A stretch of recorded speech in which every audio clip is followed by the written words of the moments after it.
Cette semaine, à info.tvc, le Centre d'éducation des adultes de la Vallée a procédé à sa remise de diplôme annuelle. Le chœur Les Voix de la Vallée nous revient avec un nouveau spectacle. Une conférence sur l'aide médicale à mourir aura lieu le 8 juin prochain à Amqui. L'artiste multidisciplinaire Annie Brunette offre des ateliers d'exploration musicale. Et dans la chronique de la CEF, on aborde comment reconnaître et réagir aux fraudes. Bonne émission!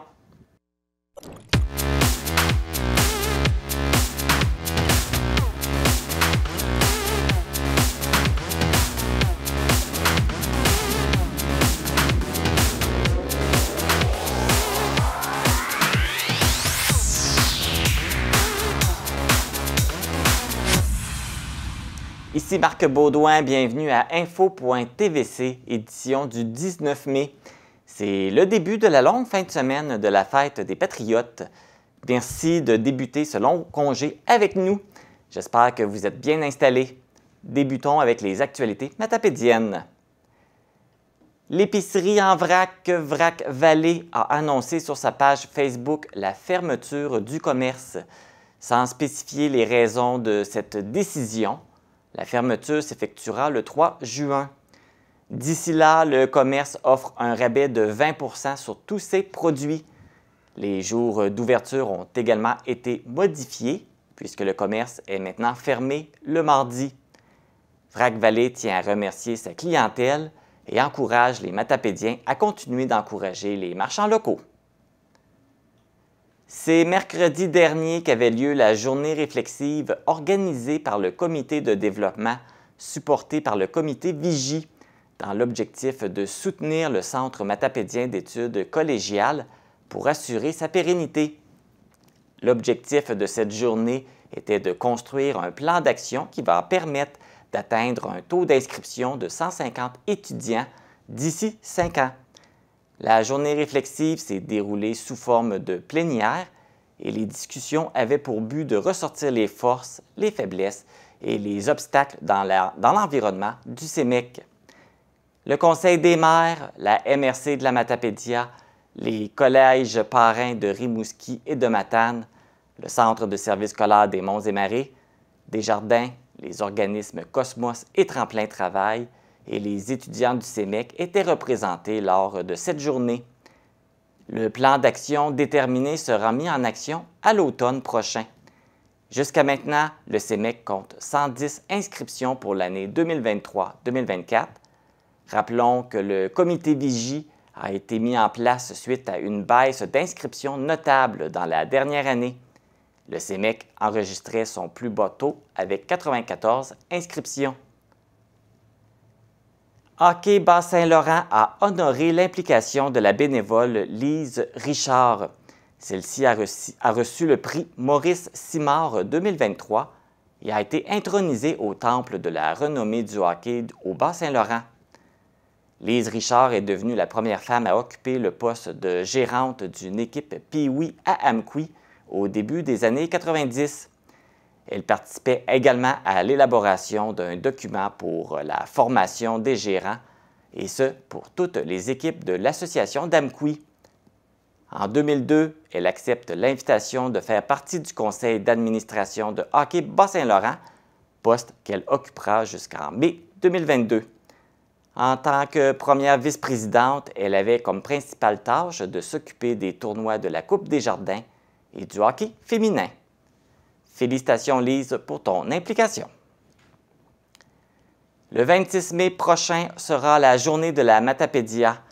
Toute la population est invitée à remplacer sa photo de profil sur les médias sociaux pendant 24 heures par le visuel Fièrement Matapédien ou Fièrement Matapédienne, disponible sur le site Internet de la MRC et sur sa page Facebook. De plus, les écoles, les organismes et les entreprises sont aussi sollicités à créer une activité spéciale au sein de leur organisation ou tout simplement en portant du blanc, du vert ou du bleu, qui sont les couleurs représentant la Matapédia. N'oubliez pas d'identifier la MRC dans vos publications en utilisant le mot-clic #lamatapédia. Aussi, une activité spéciale d'accueil des nouveaux arrivants sous forme de 5 à 7 aura lieu le 26 mai à Valbriand. Tous les détails ainsi que les procédures d'inscription se retrouvent sur la page Facebook et le site Internet de la MRC de la Matapédia. Le 5 octobre dernier, le gouvernement du Québec a lancé un appel d'offres pour cartographier le réseau cellulaire du Québec. La ministre des Affaires municipales, André Laforêt, a mentionné que l'objectif est de compléter la couverture sur l'ensemble de la province. Le député de Matane-Matapédia, Pascal Bérubé, a pris la balle au bond et demande à la ministre de prioriser la route 195 qui relie Matane à Amqui. Il s'agit d'un secteur névralgique avec plusieurs municipalités, soit Saint-René-de-Matane, Saint-Tarcisius, Saint-Alexandre-des-Lacs et Saint-Vianney. D'une longueur de 87 km, au moins 50 km ne sont pas couverts adéquatement avec le réseau cellulaire. Pour Pascal Bérubé, il s'agit d'une question de sécurité et d'équité pour les citoyens de sa circonscription. Si vous avez passé par la municipalité de Sébec, vous avez peut-être remarqué la création d'une murale au centre sportif David Pelletier. L'œuvre d'art public fait partie d'un projet d'aménagement d'une halte municipale près de la gare patrimoniale, Maison de la culture de Sébec. La MRC de la Matapédia accompagne et soutient financièrement ce projet de murale. Le projet en cours est réalisé et conçu par Léonie Terrien Tremblay et Projet Tixna. La Fédération des villages relais a appuyé le développement d'une nouvelle application touristique, Anecdote, qui est une fabrication 100% québécoise. Cette application joue le rôle d'un guide touristique ou d'un historien. Lorsqu'elle est en fonction sur votre téléphone, une carte interactive s'active et chaque fois que vous passez près d'un point d'intérêt, les histoires qui ont marqué la région sont racontées. On retrouve notamment le conteur Fred Pellerin qui raconte à sa manière quelques-unes des histoires. Aussi, les attraits culturels et insolites des villages relais y sont référencés, permettant aux usagers de la route de découvrir le réseau de façon sécuritaire et interactive. Rappelons que la ville d'Amqui est un point d'intérêt des villages relais. L'application est maintenant disponible sur Apple Store ou sur Google Play. C'est ce qui complète les actualités matapédiennes. Après la pause, les faits saillants du Gala Méritas 2023 du Centre d'éducation des adultes de la Vallée.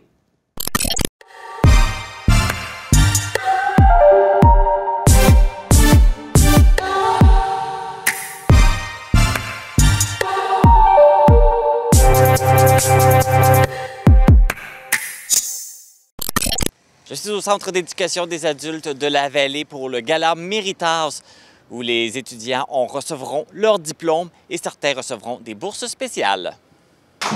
Bonjour tout le monde. Je suis vraiment heureuse de vous accueillir à cet événement qui sert à souligner l'effort constant de nos élèves. Des belles réalisations, hein, vous en faites chaque jour, chaque semaine, pendant toute l'année scolaire. Vos enseignants au quotidien vous félicitent. Mais là, c'est de manière un peu plus formelle qu'on est là pour vraiment souligner votre persévérance, vos efforts, votre engagement dans votre démarche personnelle menant à votre diplomation, à l'intégration du marché du travail et au développement de vos compétences. Bien que l'équipe ait dû faire des choix pour sélectionner les méritants, chacun d'entre vous peut être fier de la poursuite de leur parcours scolaire cette année. Fréquenter un centre d'éducation des adultes, c'est un choix volontaire, puis vous avez fait ce choix de poursuivre vos études en vue d'une diplomation. Vous avez écouté le slogan « Qu'est-ce que t'attends pour commencer? » hein? Vous êtes embarqué dans votre diplomation. So I guess the fortune teller's right. Should have seen just now was there, and that's somebody like to grow beneath my veins. Now I don't care, I have no luck, I don't miss it all that much. There's just so many things I can touch, I'm torn. I'm a lot of faith. This is how I feel. I'm cold and I am shamed, like naked on the floor. Illusion never changed into something real. I'm wide awake and I can see the perfect sky is torn. You're a little late, I'm already torn.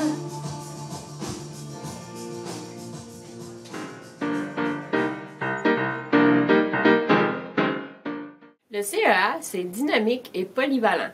Une meilleure chance pour trouver un emploi plus stable. C'est stimulant. Le CEA, c'est une équipe dynamique qui est là pour les élèves et leur réussite. Fait que pour moi, le CEA, c'est une grande famille. C'est un endroit pour cheminer, pour grandir, avec une équipe passionnée, dévouée. C'est un retour aux études pour mieux poursuivre son chemin. Une belle équipe de travail, on est vraiment bien entourés. Le CEA, pour moi, c'est un parcours le fun. Là, on a du fun, c'est un parcours dynamique.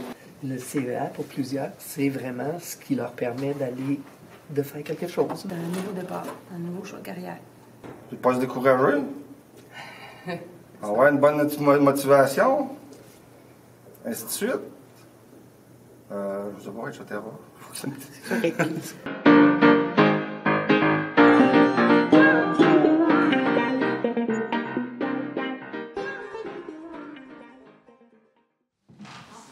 Dans le fond, dans les dernières années, il y a de plus en plus de nouveaux arrivants sur notre territoire de la vallée de la Matapédia. Dans les années passées, on n'avait que 1 ou 2 élèves là, qui ont fréquenté le centre d'éducation des adultes en francisation pour apprendre le français. Au début de l'année, on a eu le go, comme on peut appeler ça, pour dire on offre des cours de francisation à temps plein et à temps partiel sur le territoire dans notre centre de service scolaire et dans notre école. Donc, pendant toute l'année, vous en avez vu quelques-uns, on en a 2 ici, là, des élèves qui proviennent de d'autres pays, qui viennent apprendre le français, mais il y en a aussi eu dans d'autres centres, dans d'autres points de service. On a eu une quinzaine d'élèves dans le secteur de Saint-Noël qui, 2 soirs semaine, vont apprendre le français. On en a une dizaine dans le secteur de Cozapiscal. Donc, c'est des gens qui proviennent de Cuba, du Guatemala, du Mexique, de la Tunisie, du Maroc, vraiment une belle diversité culturelle, et ils viennent apprendre le français. Avec tout le succès qu'on a eu, assurément que c'est pour continuer dans les prochaines années là, la francisation.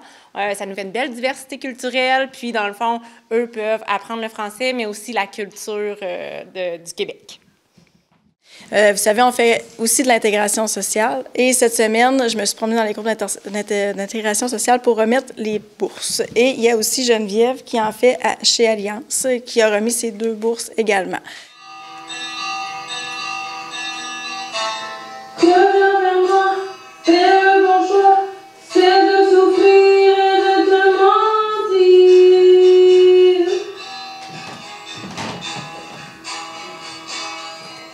Je voulais m'échapper de toi pour toujours. Inutilement, j'ai cherché cet amour qui est dormir, qui me fait si peur.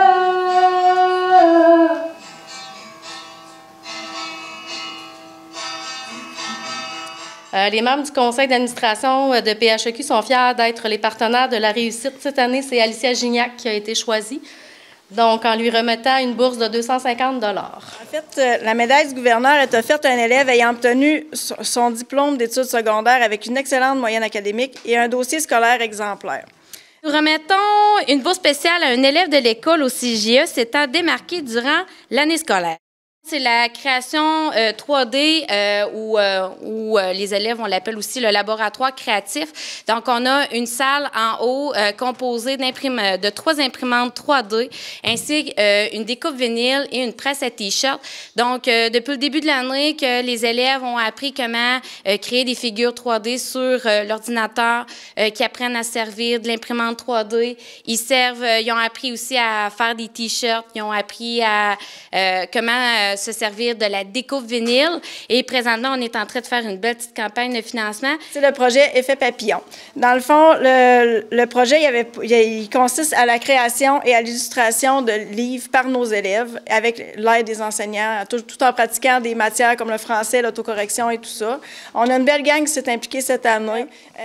Nous allons remettre des certificats pour l'implication tout au long de l'année à des élèves qui étaient toujours partants pour les projets, finalement. Tu sais, c'est important quand on est une école que si les gens préparent des projets, que les autres embarquent, c'est bien d'avoir la participation. Et il y en a 4 qui se sont particulièrement démarqués cette année. On aurait pu en mettre plus, évidemment, comme dans toute autre chose, c'est un petit peu crève-cœur, on n'a pas le choix de faire des choix.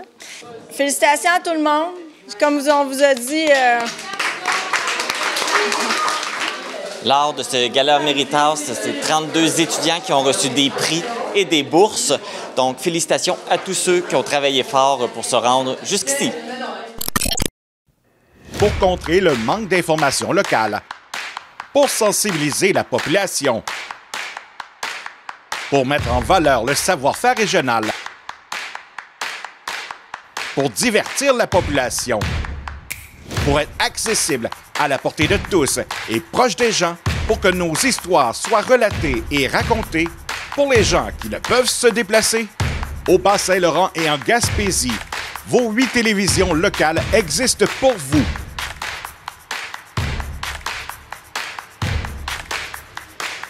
Car vous, c'est nous.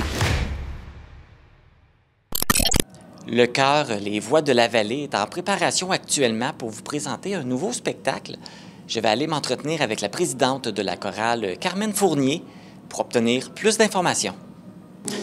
Carmen Fournier, bonjour. Bonjour. On est ici à la pratique des Voix de la Vallée. Ça fait combien de temps que vous ne nous avez pas présenté de spectacle? Depuis décembre 2019. Donc, si on fait le calcul, ça fait presque 4 ans, là. Effectivement. Au fond, le dernier spectacle avait eu lieu à Val-Brillant le 10 décembre. On se rappelle, il faisait une tempête même. Puis après, on a été arrêté pour la pandémie, là, en mars. Mais là, on a une bonne nouvelle à annoncer. Vous préparez un spectacle, donc vous allez nous présenter là, bientôt. Et le choix de la chanson thème, c'est une chanson du défunt Jean Lapointe. Oui, effectivement, c'est « Si on chantait ensemble ». C'est le thème de notre concert. On trouve important de créer un moment de solidarité puis de rassemblement après tout ce qu'on a vécu depuis la pandémie, avec ce qui est arrivé dans les familles. On était privés des gens qu'on aimait, même on a perdu des gens qu'on appréciait avec l'inflation, avec le drame qu'on a vécu dernièrement. Je pense que c'était important pour nous de se rassembler puis de se rencontrer. Et tu sais, chanter, ça fait du bien au cœur et à l'âme. Ça fait que je pense que c'est important pour nous de le faire sous le thème là, de Jean Lapointe. Et entendre chanter, ça nous fait du bien à nous, quand on ne sait pas chanter, là? Oui, effectivement, ça fait du bien à tout le monde d'entendre la musique. Alors là, vous êtes en préparation. Et puis, est-ce que c'est tous les membres de la chorale qui vont être présents? Oui, probablement tous, à moins qu'il y en ait un qui ait attrapé une grippe, là. Mais normalement, on va tout être là. On devrait être près d'une 40aine de personnes qui viennent de toute la MRC de la Matapédia, de Saint-Moïse jusqu'à Saint-Alexis. Et là, on regarde ça, on a une belle proportion hommes-femmes dans la chorale. Oh oui, depuis la pandémie, on a recruté beaucoup d'hommes. C'est plaisant. On en a au moins une quinzaine. Puis, il y a à peu près une vingtaine de femmes. Ça fait que ça fait une proportion très intéressante. Ça va être agréable parce que je pense qu'il y avait moins d'hommes avant. Ah oui, il n'y en avait presque pas. Qui sera à la musique et à la direction de ce spectacle-là? Nous aurons 4 chefs à la direction. Nous aurons Hugues Laforte-Bouchard, Micheline Archambault, Suzanne Bissonnette et notre nouveau directeur musical, Pierre Denis. Et au piano, Valmont Gauthier. Donc, une belle équipe là, pour vous diriger. Une très belle équipe pour nous diriger, effectivement. Et à quoi on peut s'attendre, justement, comme spectacle? Qu'est-ce qu'il va y avoir comme chanson? Bien, ça va être un spectacle plein d'amitié, d'amour, de voyage, vraiment de thèmes qui nous font du bien et de chansons que les gens connaissent. Ils vont pouvoir chanter avec nous. C'est pas pour rien qu'on s'appelle « Si on chantait ensemble ». Et puis, ce spectacle-là va avoir lieu quand et où? Il va avoir lieu dimanche, le 28 mai, à 14h, à la salle multifonctionnelle de Lac-Saumon. Et les gens qui sont intéressés à y assister, il faut qu'ils achètent leur billet? Auprès des choristes, ils peuvent les trouver. Et aussi, un numéro de téléphone au 418-631-3198. Vous pouvez appeler, puis on va vous garder les billets. Les billets coûtent 20 $ et à l'entrée, 25 $. Bon, donc, et là, on est à la pratique. Est-ce qu'il vous reste encore beaucoup de pratiques avant le 28? Bien là, je veux dire, on a eu quand même 4 pratiques les dernières semaines. On a eu un samedi chantant. Ce soir, c'est notre avant-dernière pratique avant la générale de samedi prochain et le spectacle dimanche. Est-ce qu'on est prêt? On est pas mal prêt, puis on a hâte de vous rencontrer. Vous êtes les bienvenus. En fait, nous, on a bien hâte de vous réentendre. Ça nous va nous faire du bien. Après presque 4 ans, je pense que ça nous manquait d'avoir un beau spectacle de chansons. Alors, je vais vous laisser retourner à vos pratiques et puis on a bien hâte de vous entendre. Bien, mais merci. ciel sans pour nous guider vers une parcelle sur la grande idée. Ce sera bien celle d'une simplicité dans une nation de fraternité. Le spectacle Si on chantait ensemble du chœur Les Voix de la Vallée sera présenté le 28 mai à 14h à la salle multifonctionnelle de Lac-au-Saumon. Vous pouvez vous procurer des billets auprès des choristes ou en composant le 88 631 3198. Bon spectacle.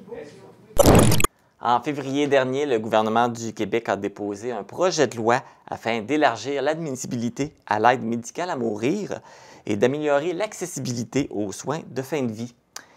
Un sujet qui est de plus en plus abordé aujourd'hui. D'ailleurs, vous pourrez en savoir plus sur le sujet lors d'une conférence donnée ici à Amqui. Pour nous en parler, je suis en compagnie de René Paquette, porte-parole du collectif Est du Québec de l'Association québécoise pour le droit de mourir dans la dignité. Monsieur Paquette, bonjour. Bonjour. Vous allez bien? Je vais très bien, je suis de bonne humeur aujourd'hui. On parle d'un sujet qui est quand même délicat, qui est pas évident, qu'on aborde de plus en plus aujourd'hui. Mais juste avant, pouvez-vous nous expliquer qu'est-ce que le collectif Est du Québec de l'Association québécoise pour le droit de mourir dans la dignité? Alors, l'Association québécoise pour le droit de mourir en dignité, c'était fondée en 2007. Alors, elle était à 16e année d'existence. Et ils ont été de tous les débats, autant à Québec, pour travailler sur la loi sur les soins de vie qui est présentement à l'Assemblée nationale, qu'à Ottawa, ça concerne le code criminel. Alors, de déposer des mémoires, de faire des présentations, alors depuis de nombreuses années. Alors, voilà la raison d'être de l'association. Et ils ont commencé à susciter la création de collectifs régionaux pour justement avoir comme mission là, que le fondement de notre mission, ce soit un fondement éducatif qui vise à informer et conscientiser les gens que maintenant, le droit de mourir dans la dignité, l'aide médicale à mourir, c'est un droit, mais qu'il faut respecter certaines conditions. Alors, c'est notre mission éducative et c'est pour ça qu'on est à Amqui. Alors, on a une conférence jeudi le 8 juin à 10 h le matin là, au local du Club des 50 ans et plus. Et on est chanceux parce qu'on a réussi à mettre la main sur l'éminent docteur Georges L'Espérance, qui est neurochirurgien et président de l'association.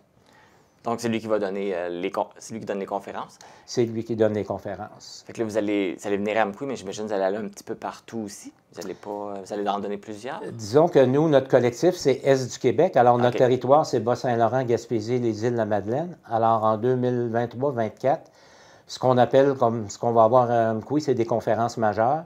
Alors, on en a une vingtaine de prévues. Et par la suite, il y a des gens qui vont venir d'organismes ou des particuliers qui vont dire, bien, c'est un sujet intéressant. Dans le milieu où je travaille ou dans mon organisme communautaire, on serait intéressé par la suite à avoir un atelier. Alors, grâce à la télévision communautaire, on va pouvoir filmer la conférence du docteur L'Espérance, d'une quarantaine de minutes environ. Et ce qui fait que, par la suite, à compter de l'automne, si on a des demandes d'ateliers, on va pouvoir visionner la conférence et moi, je vais être accompagné de personnes qui vont faire soit des témoignages parce qu'ils ont pu accompagner des proches qui ont eu l'aide médicale à mourir, ou encore des gens du domaine de la santé, des infirmières à retraite, parce qu'il y a beaucoup de questions là, de type médical que moi, personnellement, je ne peux pas répondre. Sûrement. Et là, vous parliez de la conférence. Comment ça va? Ça dure à peu près 40 minutes, mais comment ça va se dérouler? Comment ça va se passer? Alors, évidemment, la première chose, c'est que depuis le mois de février, on fait des conférences et on affiche complet, puis on refuse des gens. Alors, ce qui fait que les affiches que les gens vont voir un petit peu partout là, sur le territoire de la MRC, on demande aux gens de téléphoner pour pouvoir réserver leur place. Alors, on note le nom, le numéro de téléphone pour quand les gens vont arriver et quand ça sera complet, bien, on prendra sans doute les noms en disant, mais peut-être qu'éventuellement, on pourra revenir dans quelques mois, là, mais peu probable. Mais là, présentement, à Amqui, est-ce que vous êtes complet ou il y a encore de la place? Alors là, lorsqu'on se parle, il y a beaucoup de place. Okay. Alors, on est un mois à l'avance. Okay. Alors, là, il n'y a pas de problème. Là. On commence seulement qu'à diffuser l'information. Donc, une quarantaine de minutes de conférence, puis ensuite une pause café de 20-25 minutes. Okay. Alors, durant cette pause café-là, on demande aux gens une contribution volontaire parce que l'admission est gratuite. Alors, ceux qui pensent que c'est intéressant d'encourager notre cause peuvent faire un don. Et en même temps, on a de la documentation, des formulaires, s'il y a des gens qui veulent devenir membres et d'autres informations de type médicaux. Alors, 20-25 minutes et après ça, il y a une période de questions, en théorie d'une demi-heure, mais à toutes les conférences, c'est souvent 40-45 minutes de questions. Sur un sujet là, qui nous tient tellement à cœur, on a beaucoup de questions. Oui, les gens doivent... Et on est chanceux parce que le docteur L'Espérance, lui, peut répondre à toutes les questions. Oui, puis ça doit quand même susciter beaucoup d'intérêt et des questionnements parce que c'était pas quelque chose qui était autorisé avant, mais qui l'est plus aujourd'hui. Mais même encore, c'est encore tabou, hein? Bien, c'est tout à fait notre mission parce que quand même, c'est un droit qui est devenu légal au mois de décembre 2015. Alors, on est juste à notre 8e année et autant des gens qui travaillent dans le réseau de la santé que les patients, que les proches, les familles sont plus ou moins au courant de ce que c'est l'aide médicale à mourir. Alors, et ça, cette évolution-là a commencé à se faire dans les années 70. À un moment donné, il y avait une charte québécoise des droits et libertés. Et par la suite, au début des années 80, le fédéral a eu la charte des droits et libertés aussi. Et là-dedans, on dit bien que toute personne a le droit à cette dignité. Et c'est à partir de ce moment-là qu'on a évolué tranquillement, pas vite, là, vers le jugement de la Cour et de la Cour suprême en disant, bien, si on veut respecter la dignité d'une personne, c'est que si elle est vraiment en fin de vie, sous certaines conditions, on doit respecter qu'elle puisse avoir le droit de mourir dans la dignité. Et là, vous parlez aussi qu'il y a peut-être des organismes qui vont voir la conférence puis qui aimeraient savoir des ateliers. Comment ça va se passer par la suite? Les organismes doivent vous contacter pour participer à un atelier? Oui, tout à fait. Alors, les gens qui viennent à la conférence vont avoir mes coordonnées, de communiquer avec moi. On s'entend sur une date. Alors, ça peut être des ateliers pour 7-8 personnes, des petits groupes, 10, 15, et de nous accueillir dans un local quelque part, puis on s'entend, puis on vient. Et les ateliers, ça ressemble à quoi? C'est un peu comme la conférence, s'expliquer un peu c'est quoi ou c'est complètement autre chose? Bien, normalement, on va visionner la conférence du docteur L'Espérance. Alors, c'est pour ça que la télévision communautaire est tellement précieuse pour nous. Alors, ce qui fait qu'on va la visionner une quarantaine de minutes. Puis après ça, là, on va avoir des animateurs, puis les questions arrivent. Et ça va être comme une suite à cette conférence-là qui va se produire ici. Oui. Donc, je pense que c'est une bonne chose de faire le tour, de bien... Parce que je pense que c'est important d'être bien renseigné à ce sujet-là. Là.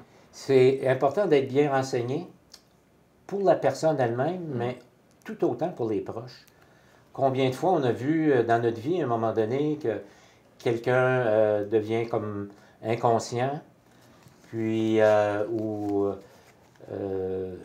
là, les gens disent, écoute, les médecins vont dire, est-ce qu'on va prolonger sa vie? Oui, tenez-le en vie. Alors, des fois, il y a des gens qui sont tenus en vie pendant 5 ans, 10 ans, parce que les proches ne s'entendent pas. Alors, ce qu'il y a avec l'aide médicale à mourir, quand la personne décide de la demander et qu'elle est consciente, elle a un jugement éclairé qui peut le demander, à ce moment-là, on va respecter la volonté de la personne. Comme on respecte souvent un testament chez le notaire. Alors, c'est le même genre de choses qu'il faut respecter. Et ça évite justement des conflits familiales après, là, éviter que les gens se chicanent. C'est un peu ça. Dans le fond, le message qu'on lance, c'est de respecter. Il ne faut quand même pas s'en faire avec ça. 95% des gens qui décèdent au Québec décèdent sans avoir recours à l'aide médicale à mourir. Donc, tu peux mourir de la façon que tu veux, selon tes croyances, etc. Alors, il faut respecter ça. Et il y en a un 5% qui disent, moi, mes souffrances sont insoutenables, je suis en fin de vie, alors j'aimerais avoir l'aide médicale à mourir. Et un des avantages, c'est que tu peux choisir la date et l'heure. Alors, moi, j'ai vécu l'aide médicale à mourir avec 2 proches dans la famille de ma compagne. Et sa sœur a pu déterminer la date, l'heure. Elle avait de la parenté qui était sur la base Côte-Nord, alors tout le monde a pu être présent. Moi, quand ma mère est décédée au siècle dernier, j'étais loin en région, je m'en allais d'un grand centre avec 3 enfants en bas âge, plusieurs autres de route. Et quand je suis arrivé, je suis arrivé une demi-heure en retard. Elle était décédée. Alors peut-être bien qu'aujourd'hui, il aurait pu dire, ben écoute, tel jour, telle heure, telle date, comme ça, mes enfants seront avec moi pour ces derniers moments. Bien, René Paquette, merci beaucoup. Merci au collectif de nous permettre d'avoir accès à ces informations-là et de venir nous voir pour une conférence. J'ajouterais peut-être une dernière Oui. chose. C'est autant la loi québécoise que le Code criminel du Canada vont élargir l'éligibilité. Et je recevais encore ce matin une personne qui est très inquiète pour son mari qui souffre d'une maladie neurodégénérative. On parle souvent de l'Alzheimer. Alors, la modification qui est proposée au point de vue législatif, c'est que quelqu'un qui serait diagnostiqué médicalement, pendant qu'elle a encore toute sa conscience, pourrait dire, ben moi, là, quand je vais être rendu à tel stade de la maladie, que je ne reconnaîtrai plus mes proches, ou encore que je ne serai plus capable de faire mes soins personnels, je confie à un proche de demander l'aide médicale à mourir. Alors, c'est pas encore dans la loi, mais avec la modification de loi, on s'attend à ça. Et on reçoit des appels maintenant tous les jours de gens qui ont de la famille qui ont des problèmes neurodégénératifs. Et ils ont hâte que la loi puisse changer. Oui, pour pas que ça devienne un acte criminel, pour plus que ça soit un acte criminel non plus. Là. Tout à fait. Tout à fait. C'est-à-dire que quelqu'un qui a Alzheimer aujourd'hui, il respecte tous les critères de fin de vie pour avoir l'aide médicale à mourir, mais il faut qu'il le demande rapidement, parce que si dans 6 mois, il n'a plus toute sa conscience, il ne peut pas le demander à ce moment-là. Alors, c'est pour ça qu'on parle d'une demande anticipée. Quelqu'un qui a le diagnostic, dire, ben il me reste encore plusieurs mois quand même de vie intéressante, là, mais quand je serai rendu à tel stade de la maladie, je demande là pour OK, fait que ça peut être fait, disons, ça peut être décidé comme 6 mois d'avance, là, si on le sait que ça va être... OK. C'est en plein ça. Mais il faut que la décision se prenne au moment où la personne est encore consciente et qu'elle est encore capable de prendre la décision. Encore capable, parce que plus on est âgé, plus la maladie, en général, évolue lentement. Alors, quelqu'un qui a de l'Alzheimer, des fois, ça peut durer 5, 10, 15 ans. Ouais. Alors, des fois, tu dis, ben moi, là, au stade 3 ou 4, je vais en avoir assez, que j'aurai plus d'autonomie. C'est pas des décisions faciles pour personne, mais je pense que c'est important là, d'être au courant de ce que c'est et comment ça fonctionne. Alors, et voilà. Merci. Merci. Si vous voulez assister à la conférence sur l'aide médicale à mourir présentée le 8 juin à 10h au local du Club des 50 ans et plus d'Amqui, vous devez réserver votre place en composant le 88 629 8125 ou le 88 629 5707.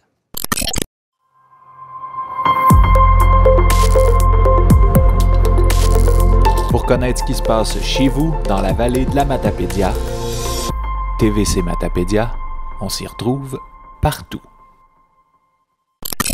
L'artiste multidisciplinaire de Valbriand, Annie Brunette, offre maintenant des ateliers d'exploration musicale.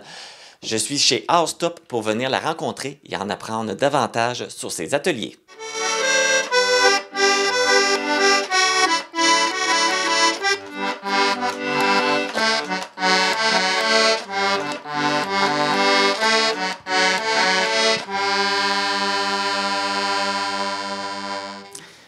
Annie Brunette, bonjour. Bonjour Marc. Ça va bien? Ça va très bien, toi? Ça va très bien, merci.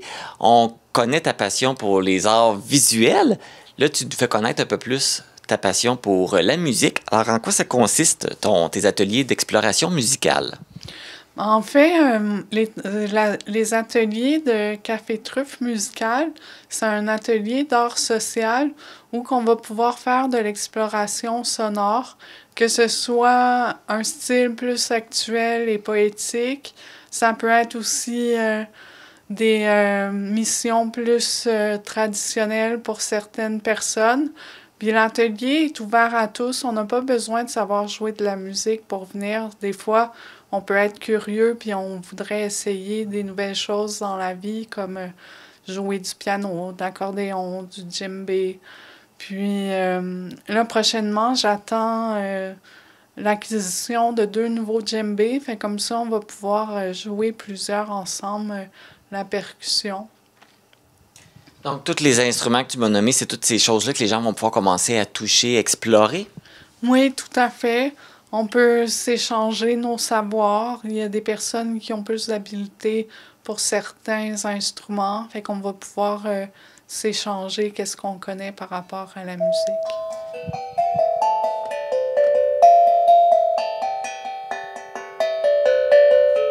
L'atelier se veut aussi thérapeutique parce que l'art a tout le temps guéri plein de choses qu'on peut aborder de manière difficile.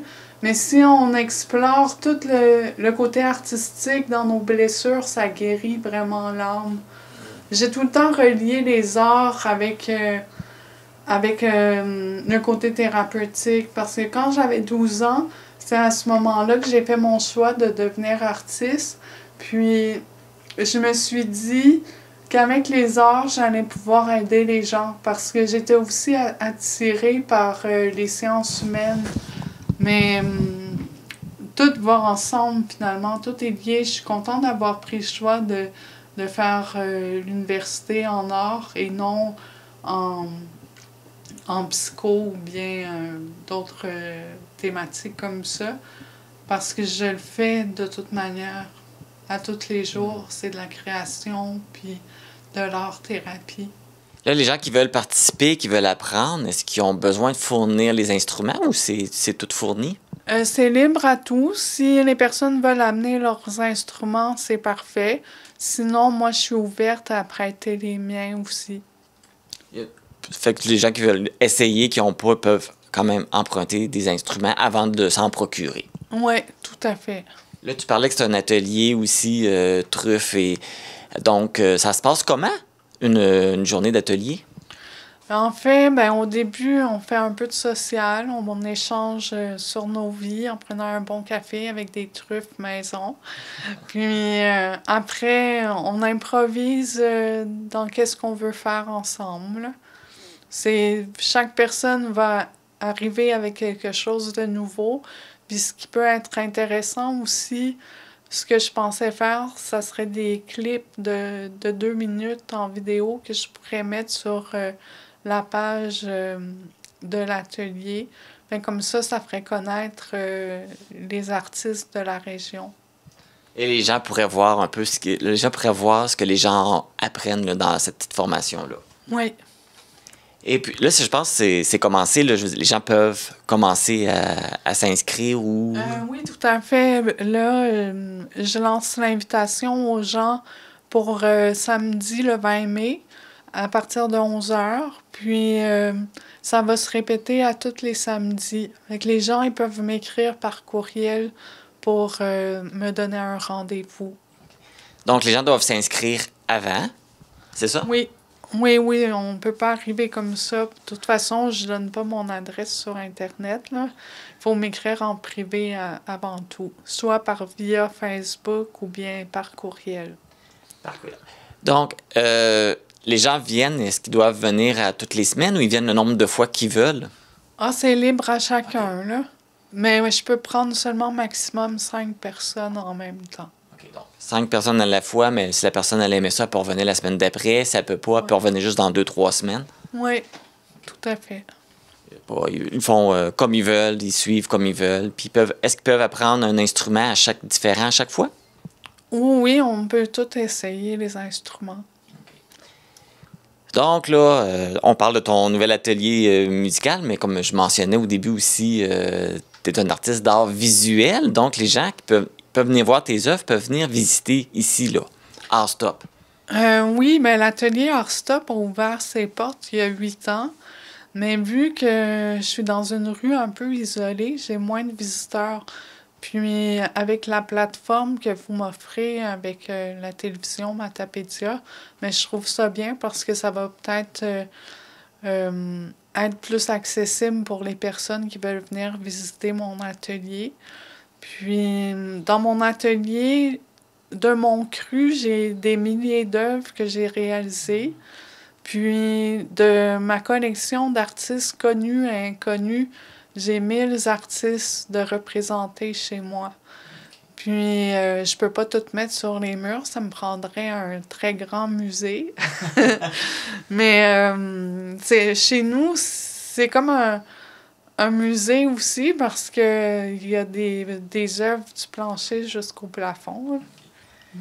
Les gens qui viennent visiter, est-ce qu'ils peuvent se procurer des œuvres par la même occasion? Oui, s'ils veulent. Je suis aussi ouverte au troc aussi. Ça fait des années que je fais ça, que j'échange des œuvres d'art contre de l'art populaire, de l'art africain, de l'art inuit. Puis si les personnes ont aussi de l'art textile, comme les catalogues, les courtes pointes, puis tout ça, moi, je suis ouverte à échanger des œuvres de Montcru contre les œuvres que les gens veulent me proposer. Et puis, les gens qui veulent venir visiter doivent prendre un rendez-vous avant aussi, j'imagine? Oui, je prends un rendez-vous avec les personnes avant. Annie Brunette, merci beaucoup de nous avoir accueillis chez Allstop, dans ton atelier. Puis je vais te souhaiter beaucoup de succès avec tes ateliers de musique. Bien, je te remercie d'être venu me visiter.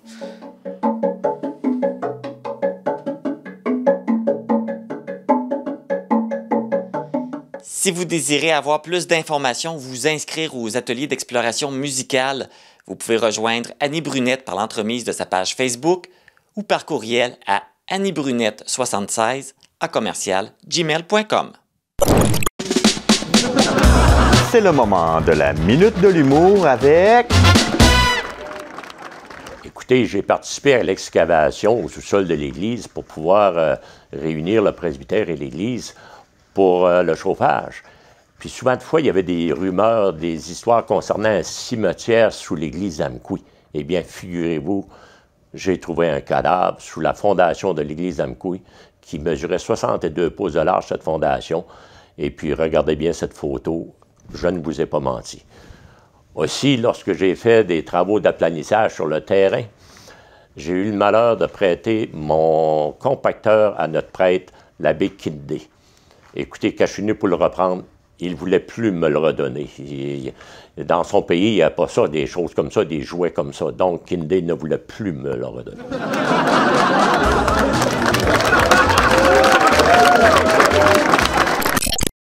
Pour nous joindre, composez le 418-629-4503 ou écrivez-nous à journaliste@tvcmatapedia.com.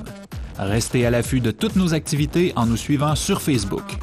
Vous pouvez également regarder nos émissions en vous abonnant à notre chaîne YouTube. On a tous un jour reçu soit des courriels, des textos ou des téléphones frauduleux, mais comment bien démystifier tout ça et savoir qu'est-ce qui est le vrai du faux? C'est de ce qu'on discute dans la prochaine chronique de la CEF.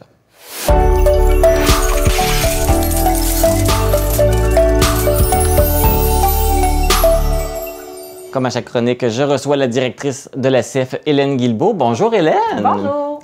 Aujourd'hui, on parle d'un sujet quand même important, parce que même dans les derniers mois, on a vu passer beaucoup ça dans les médias. Il y a une recrudescence de fraude. Alors, et je pense qu'aussi avec la nouvelle technologie, on est peut-être plus vulnérable à ça. Donc... Oui, bien, en fait, il y a quand même beaucoup de fraudes qui existent présentement. Et les fraudeurs sont de plus en plus efficaces, sont de plus en plus créatifs. Donc, il y a diverses stratégies qui existent. On est en train de chercher à recenser un peu tous les types de fraudes possibles. Puis, on dirait qu'il y en a chaque jour qui sont créées, qui sont de nouvelles. Donc, vraiment, il faut porter une attention particulière lorsqu'on reçoit des missives, que ce soit des courriels, des appels, des textos, de se poser des questions, parce qu'il y a différentes possibilités. Donc, on a tous reçu des courriels ou des textos.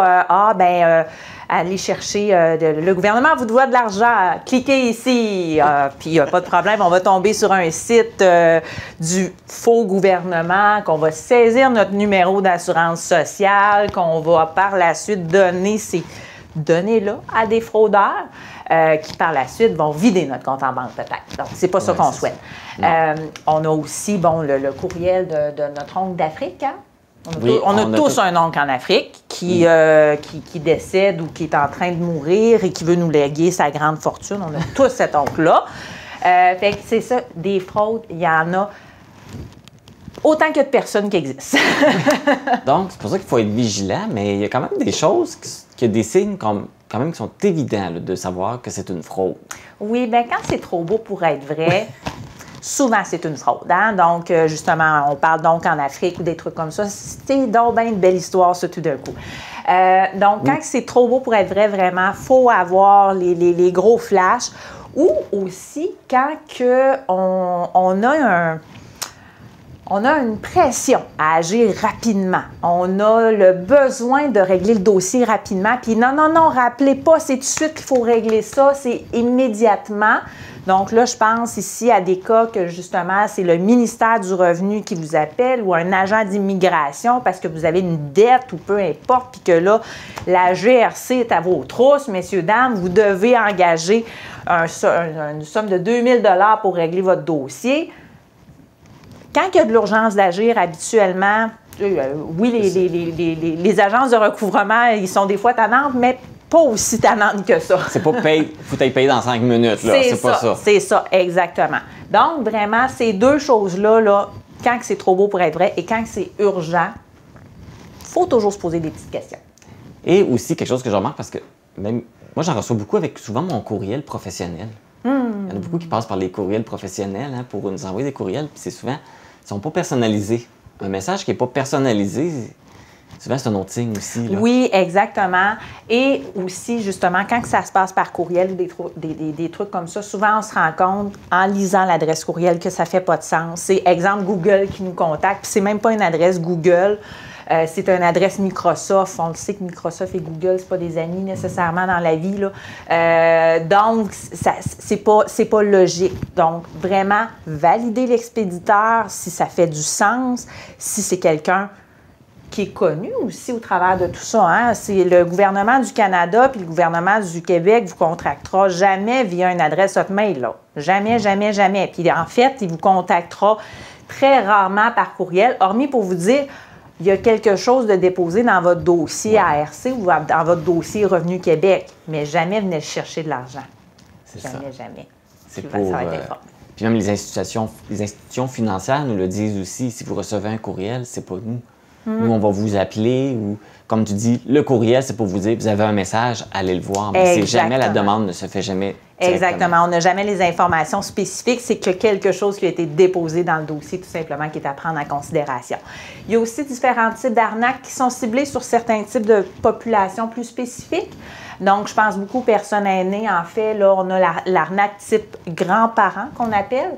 Donc, on a un jeune qui appelle son grand-père, qui dit, bien, écoute, grand-papa, j'ai un problème présentement, je suis détenu au poste de police. J'ai besoin de sous pour payer ma caution. Je te passe l'agent. Il y a un faux agent de police qui parle, qui explique tout ça. Puis, l'agent indique aux grands-parents que quelqu'un va venir chercher à la maison la somme, la caution à payer. Donc, va directement tirer des sous. Et il y a aussi des arnaques de type confiance qui se font, qui sont vues beaucoup plus comme de la fraude, en fait, à proprement parler. Donc, ça peut être... justement pour les personnes aînées, de la signature de documents. Ben écoute, grand-papa, signe ça, s'il te plaît. Là, j'ai besoin de ta signature là-dessus. Questionnez-vous, posez les questions, cherchez à comprendre qu'est-ce qu'il y en est. Parce que, peu importe, il existe toutes sortes de maltraitances financières, ça en fait partie, ça. Et lire aussi, hein. On dit toujours, avant de signer un document, toujours le lire pour savoir c'est quoi qu'on signe. Donc, on parle aussi des personnes aînées, où c'est des personnes qui sont beaucoup très vulnérables. Oui. Est-ce qu'il y a beaucoup de fraude? Est-ce qu'il y a d'autres groupes d'âge aussi qui sont... Les nouveaux arrivants. Les nouveaux arrivants aussi sont quand même cotés dans la vulnérabilité parce que, justement, c'est un nouveau pays, d'autres mœurs, d'autres habitudes, c'est pas les mêmes stratégies de consommation.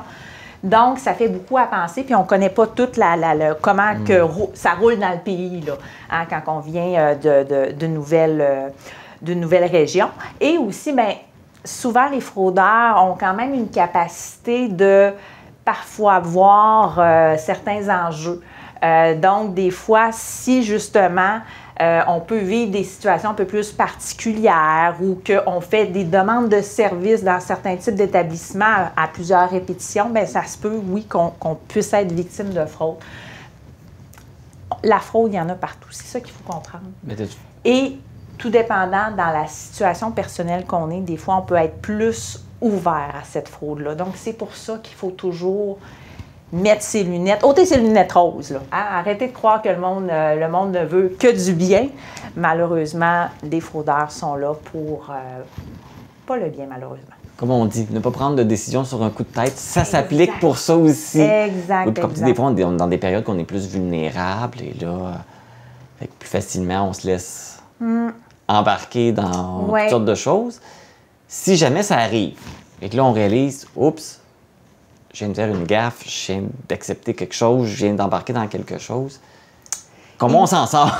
Bien, en fait, là, souvent, les gens ont honte et ont peur de cette situation-là. Ils ne veulent pas en parler. Ils ne veulent pas se dire, mon Dieu, j'ai fait ça. Qu'est-ce qu'ils vont penser de moi? Ils vont me juger. Ils vont garder ça pour eux autres. Ça, c'est systématique. Puis c'est malheureusement humain de faire ça. Mais vraiment, la première action qu'il faut faire quand on est victime de fraude, c'est de contacter notre service de police pour vraiment ouvrir un dossier parce que le service de police a une vigie sur toutes les tentatives de fraude possibles sur le territoire. Et c'est ça, si on ne les nomme pas, on n'est pas capable de faire des actions stratégiques pour les diminuer. Donc, la première étape est d'aller contacter son service de police. Et par la suite, bien, on a le Centre antifraude du Canada à qui on doit contacter, dans le fond, pour nommer ces fraudes-là, qui, eux, vont structurer des choses avec les services de police, avec les différents acteurs concernés, les institutions financières aussi au travers de tout ça. Et par la suite, bien là, une fois que toutes ces étapes-là sont faites, c'est important, si on est vraiment victime d'une fraude, de pouvoir faire une vérification au niveau de son dossier de crédit. Hein? Parce que si la personne a fait une fraude, elle a possiblement vos informations personnelles. Et maintenant, avec un numéro d'assurance sociale, un numéro de téléphone et un nom, on est capable d'aller ouvrir un compte dans une institution financière et de demander une carte de crédit. Et aussi, ils peuvent détruire notre crédit. Si on a une bonne réputation, eux autres font n'importe quoi. Ils peuvent détruire notre réputation. C'est pour ça qu'en allant valider notre dossier de crédit, on est capable de voir les dernières transactions qui se font, les derniers appels au crédit qui se fait. Donc, il y a toujours un historique de consommation du crédit et de valider aussi nos comptes parce que ça se peut, oups, hey, il y a un compte à la Banque de Nouvelle-Écosse. Pourquoi? Pourquoi j'ai un compte ouvert à une Banque de Nouvelle-Écosse? Qu'est-ce qui s'est passé là? Bien, c'est ça. Il y a peut-être quelqu'un qui a profité des informations.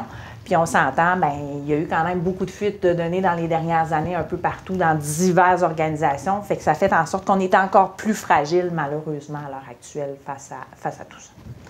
Et oui, puis là, c'est ça. Si quelqu'un nous vole notre identité, qui fait des transactions, nous autres, après ça, on vient pour en faire une. Notre compte a peut-être été bloqué à cause de ça. Puis là, c'est tous les autres problèmes autour de ça qui vont se créer. Là. Exactement. Puis ça, c'est sans parler.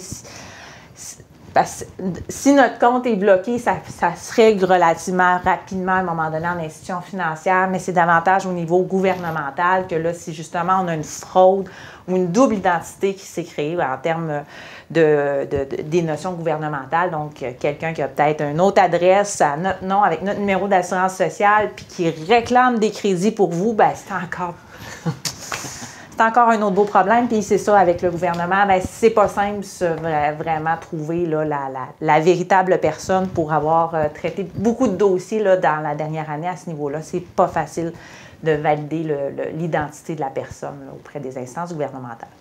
Donc, important de le dire si on est, victime d'une fraude. Même si on est gêné, il faut se dire on n'est pas les seuls qui sont déjà fait frauder. Vraiment, le centre antifraude, là, c'est quelque chose qu'ils nomment et qui les consterne, en fait. Les gens ne sont pas tentés à les contacter ou à contacter les services de police parce qu'il faut comprendre que là, à l'heure actuelle, il y a un certain pourcentage de fraude qui est relativement minime, mais à chaque jour, on reçoit un courriel de fraude. Oui. Hein? Oui. À chaque jour, on a une tentative de fraude. Et d'une certaine façon, à 100% dans la pièce, ici, on a déjà été affecté par la fraude. J'en souffre. Je pense à toutes peut-être pas tous les jours, mais à toutes les semaines, j'en reçois. Exactement. Pour me dire, t'as pas payé ton loyer, c'est ça. T'es convoqué en cours. Mon Dieu Seigneur, hein? Donc, c'est ça, fait que vraiment de pouvoir les nommer. Puis c'est sûr, quand on se met la main dans l'engrenage, bien, c'est vraiment là qu'il faut réagir, contacter le service de police parce qu'il y a des choses structurantes qui peuvent être mises autour de vous pour faire en sorte d'assurer votre protection d'identité. C'est ça le plus important. Puis la plainte aussi va aider les policiers peut-être à retrouver les fraudeurs aussi. Aussi. Toutes les gens qui sont fraudés portent plainte, ils vont Exactement. plus facilement retracer le fraudeur. Oui. Par contre, c'est sûr et certain, beaucoup de fraudeurs sont à l'extérieur du pays, donc il y a quand même des bons enjeux pour l'équipe policière, mais veut pas, tout est arrimé là, pour justement essayer de trouver là, le maître ultime de tout ça. Ben, c'est ça l'impact un peu, je pense, de la nouvelle technologie, mais non, n'importe qui peut nous frauder, même s'ils sont pas dans le pays, sur le territoire. Fait que c'est pour ça que c'est encore plus prudent, parce que si tu te fais frauder par quelqu'un qui est en Afrique ou en Australie, c'est un petit peu dur de... C'est pas les mêmes lois, c'est pas les mêmes enjeux, c'est dur de se faire entendre en Australie, etc., etc. Donc, effectivement, c'est pour ça c'est important de se faire accompagner par des professionnels à ce niveau-là. Et en cas de doute, n'hésitez pas à en parler. La CEF est disponible pour ça. Vous recevez un courriel, vous n'êtes pas certain, vous pouvez nous contacter. Ça va nous faire plaisir de vous dire non, ouvrez pas ça. Oui, c'est ça. C'est ça, on n'est pas sûr. Des fois, on n'est pas. Si c'est un arnaque, si c'est pas un arnaque, on est peut-être mieux de poser la question avant de prendre une décision par nous-mêmes, puis justement, après ça, de se mettre les pieds d'un plat. Tout à fait. Merci beaucoup, Hélène, encore pour Merci infiniment. Puis une prochaine formation existera pour la fraude. Donc, j'en dirai pas plus. Suivez la page de la CEF. Par contre, il va y avoir des belles annonces dans les prochaines semaines, mais ça risque d'être au mois de juin, une nouvelle formation sur la fraude qui va être offerte juste ici dans la vallée de la Matapédia. Fait que ça va être intéressant. Mais nous, on n'a pas fini parce qu'on va se retrouver pour une dernière chronique. Parce que la saison achève, mais il va nous rester encore une chronique. Ben oui, tout à fait. Là, on va parler d'anxiété financière. On a parlé de tous les problèmes financiers qui existent, ou presque, à peu près. Fait que là, on va justement faire un petit wrap-up de tout ça et expliquer que oui, on peut vivre de l'anxiété financière. On va regarder ça le mois prochain. Merci beaucoup, Hélène. Informatique Barrest est responsable de l'entretien du matériel informatique de votre TVC. Informatique Barrest, vente et réparation d'ordinateurs, services commerciaux et résidentiels. 418-629-INFO. C'est ce qui termine cette édition du 19 mai d'Info.tvc. C'est aujourd'hui que débute la 30e édition de l'Omnium Yves Lévesque, une compétition de volley-ball qui se déroule dans les 3 arénas du territoire. Pour tout connaître de l'horaire des compétitions et des spectacles, consultez la page Facebook de l'Omnium. Les vêtements que je porte sont une gracieuseté de la boutique Passion Mode située à Caux-Abscal. Ne manquez pas le télébingo ce dimanche dès 12h30. Les cartes à jouer sont de couleur olive. Merci d'avoir été à l'écoute. Je vous retrouve vendredi prochain pour une autre édition d'Info.tvc. Bonne semaine et bon congé!